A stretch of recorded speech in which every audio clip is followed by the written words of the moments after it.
Le nunchaku ou bâton à deux sections est une arme particulière et fascinante. Rapide comme l'éclair et tranchante comme une lame, elle a été popularisée par les films de Bruce Lee.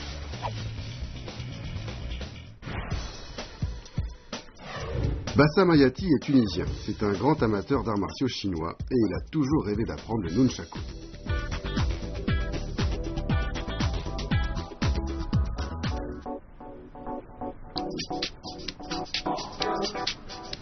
La pratique du kung-fu apporte énormément. Cela enseigne tolérance, respect, persévérance et confiance en soi.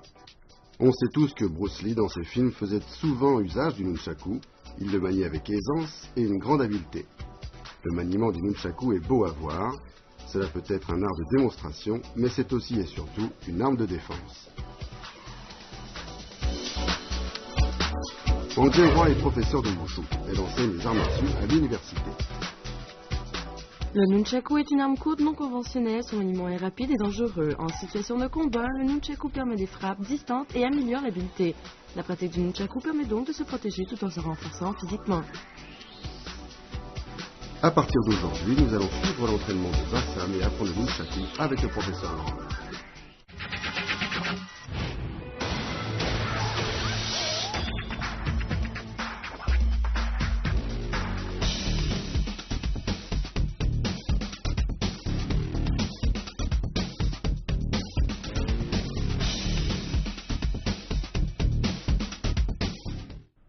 Chers téléspectateurs, bonjour à tous.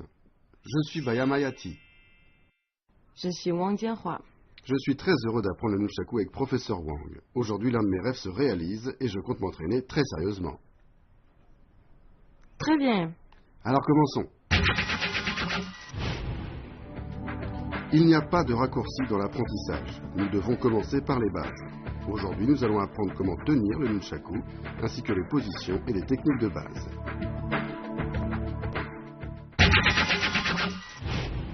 Avant de commencer l'apprentissage, je vais vous présenter le nunchaku. L'arme est composée de deux bâtons reliés par une chaîne. La partie proche de la chaîne est appelée base du bâton. L'autre bout est appelé l'extrémité. Le bâton que la main saisit est appelé bâton A. L'autre, bâton B. Nous allons maintenant voir des techniques du nunchaku. Mais avant, je vais vous expliquer comment tenir le nunchaku. Lorsque les deux bâtons sont joints et que la gueule du tigre est vers le haut, la saisie est appelée double saisie droite. Lorsque la chaîne est vers le bas, c'est la double saisie inversée. La saisie d'un seul bâton avec le pouce orienté vers la chaîne est appelée saisie droite. Quand c'est la base de la main qui est orientée vers la chaîne, c'est la saisie inversée.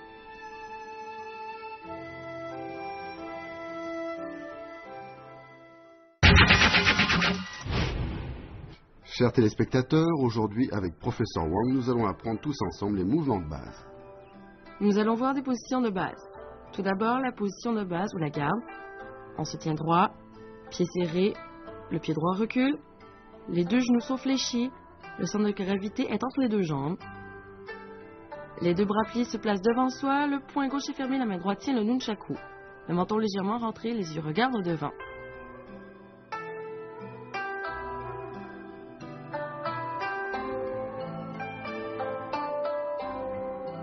Le bâton qui pend. On saisit le bâton A et laisse pendre le bâton B. Cette position peut être latérale ou frontale. Le bâton sous le bras. Le bâton B est serré sous l'aisselle, parallèle au sol. La main droite saisit le bâton A. La main gauche vient se placer devant l'épaule. La saisie sous l'aisselle. On lève le bras droit, le bâton B pend naturellement derrière l'épaule. La main gauche vient saisir le bâton B qui reste droit.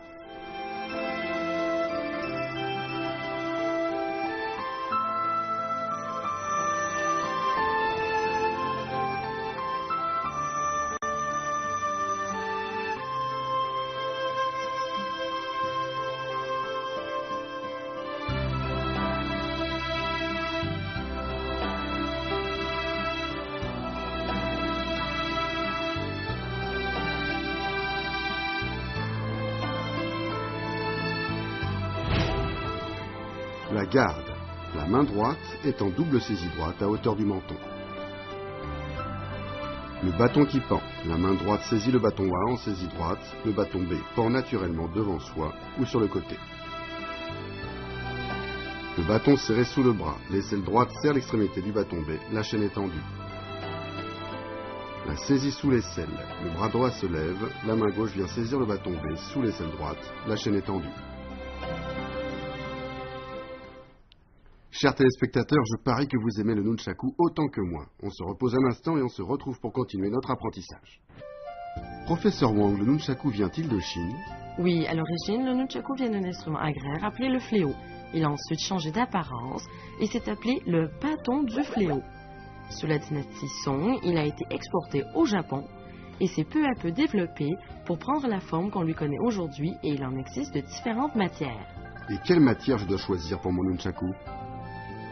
Pour les débutants, il est préférable d'utiliser un nunchaku en mousse pour ne pas se blesser. Les confirmés peuvent utiliser un nunchaku en bois ou en métal. Je vois.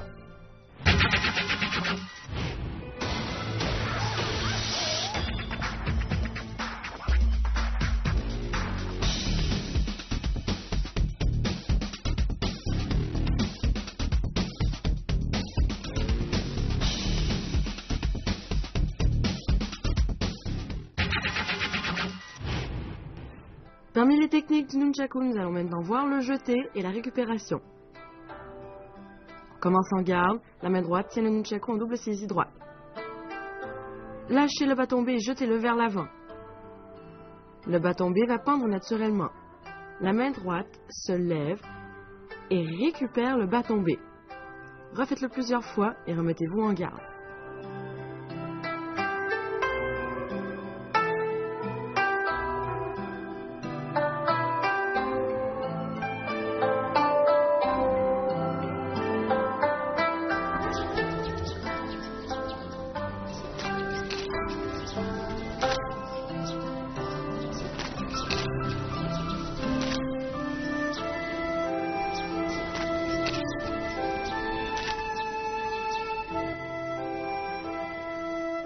La jetée en ressort. On se place en position du bâton serré sous le bras. La main droite tient le bâton A et s'élance vers l'avant, ce qui envoie le bâton B le plus loin possible. Le bâton B fait une rotation et revient à sa position d'origine sous le bras. Répétez plusieurs fois.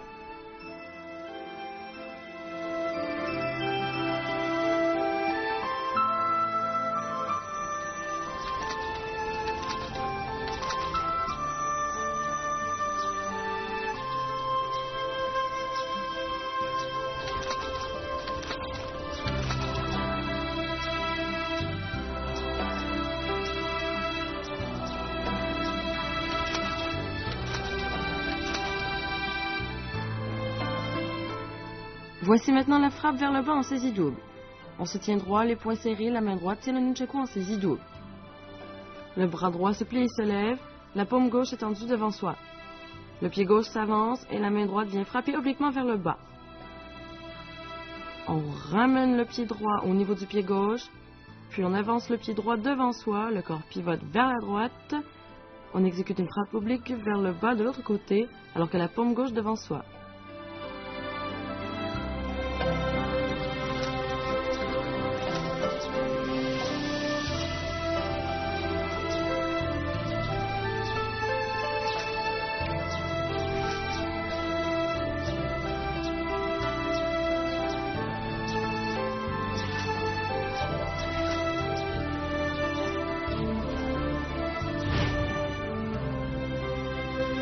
Jeté et récupération. Le bâton B doit être jeté bien droit, la force est à l'extrémité.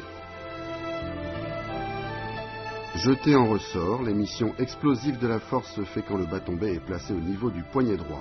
Ensuite, récupérez le bâton B sous l'aisselle en terminant naturellement la rotation. Frappe oblique vers le bas en saisie double. Le bras droit est entraîné par la rotation des hanches. La percussion se fait avec la base du bâton.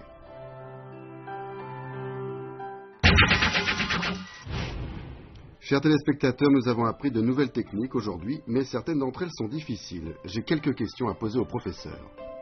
Professeur Wang, regardez-moi faire.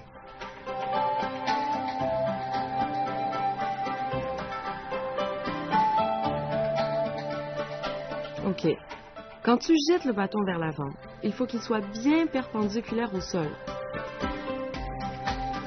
La force est à la base du bâton. Et pour une réception correcte, il faut attraper le bâton immédiatement. Refais-le.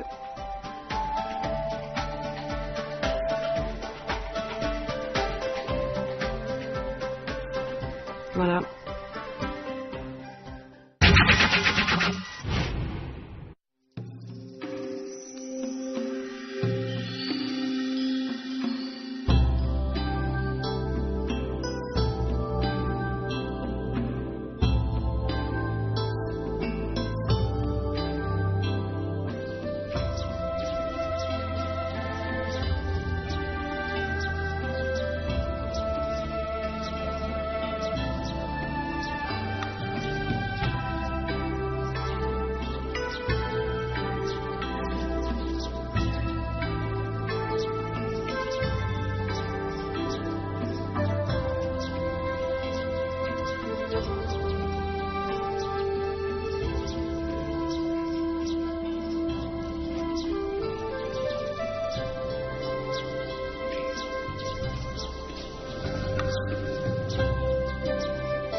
Chers téléspectateurs, vous avez bien appris toutes les techniques d'aujourd'hui. J'espère que vous allez vous entraîner sérieusement. Professeur, la prochaine fois, nous apprendrons de nouveaux mouvements. Oui. Je suis impatient de les découvrir. Chers amis, il est temps de nous quitter. Rendez-vous la prochaine fois. Au revoir.